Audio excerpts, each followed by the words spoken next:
What's up, everybody? It's your boy DK Bones here with another episode of Bones Talking James Bond rumors or news.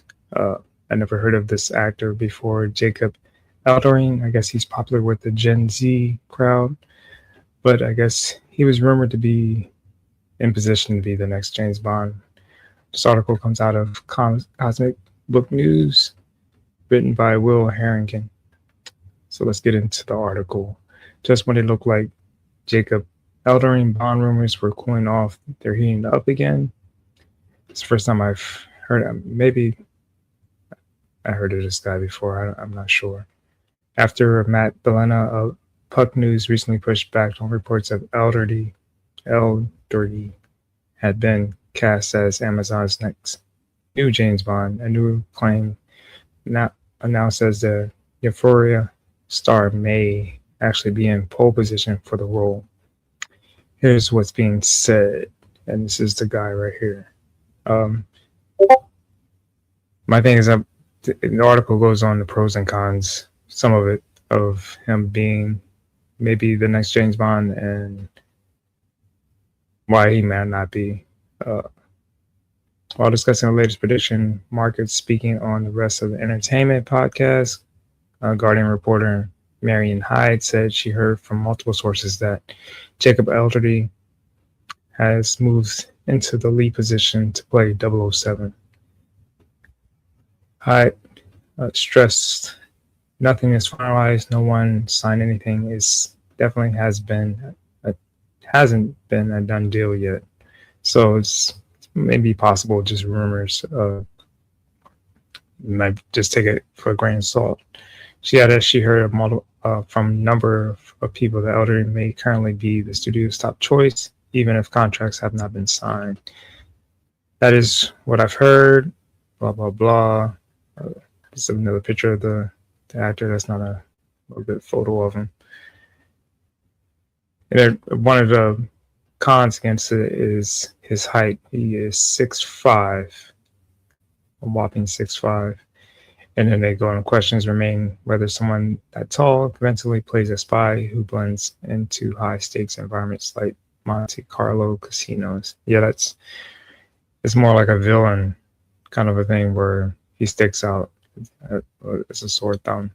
It's similar to what Bellena Ray's Bond traditionally carries a presence, but not one that physically dominates the room. Yeah, normally like Jaws or some of the Batista, his villain, it's like a villain that usually stands out.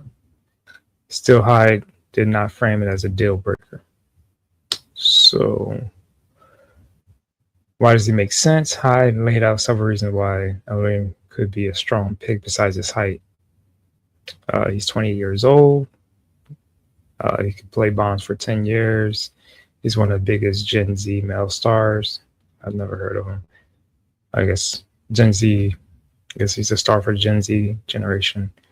Brings in a built-in global audience. That's always a key. He isn't locked into a mega franchise like some of the bigger names people are wanting to do it. They want somebody that has free time to play Bond. She regards him as a massive Gen Z A-lister with strong appeal, particularly among young artists and women. From Amazon's perspective, the demographic matters. If the studio wants to relaunch Bond with a younger lead and build out a long-term franchise, possibly including spins off, Elordi checks key boxes besides the height.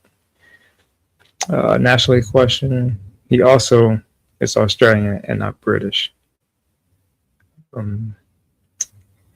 Hyde argued that this isn't necessarily a problem, noting that Bond has been played by non-English actors before, and he's not American. So I don't know. I don't know if they look down on Australian actors playing Bond, but we shall see. They also brought up this guy, Caleb Turner, but I believe he is 36 years old, and they want somebody to be between the ages of 27 and 32 so they can have a longevity, so they're not having to pick another James Bond after 5 or 6 years. But yeah, tell me what you think about this gentleman possibly playing Bond. I think they need to pick somebody soon. They've been dragging their feet on selecting the next James Bond. It's been since 2000, 2001 since the last James Bond came out. So it's like 5 years, and I think that's the longest we've gone without a Bond movie. Anyways, tell me what you think. Hit that like button, sub up, hit that notification, and share. Peace out.